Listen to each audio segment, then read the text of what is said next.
Hello നമസ്കാരം. ഇന്ന് പറയാൻ പോകുന്നത് മെയിൻ ഇമ്പോർട്ടൻ്റ് ആയിട്ടുള്ള കാര്യമാണ്. പലർക്കും മൊബൈൽ നഷ്ടപ്പെടുകയും മോഷണം പോവുകയും ചെയ്തിട്ടുണ്ട്.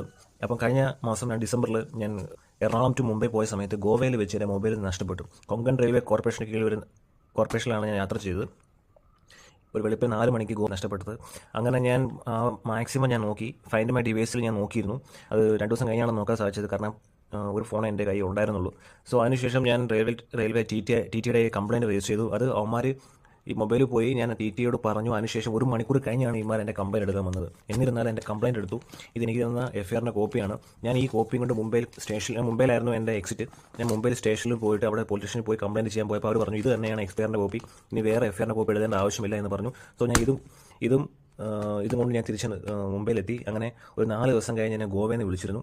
കാരണം ഗോവയിൽ വെച്ചാണ് മൊബൈൽ നഷ്ടപ്പെട്ടതെന്ന് ഞാൻ ഓൾറെഡി ഈ ഒരു ടി ടി തന്ന ഈ ഒരു ഫോമിൽ ഞാൻ ഫില്ല് ചെയ്തിരുന്നു. അങ്ങനെ ഗോവ പോലീസ് എന്നെ കോൺടാക്ട് ചെയ്ത് ഡീറ്റെയിലൊക്കെ തിരക്കി. അപ്പോൾ ഞാൻ വീട്ടിൽ വന്ന്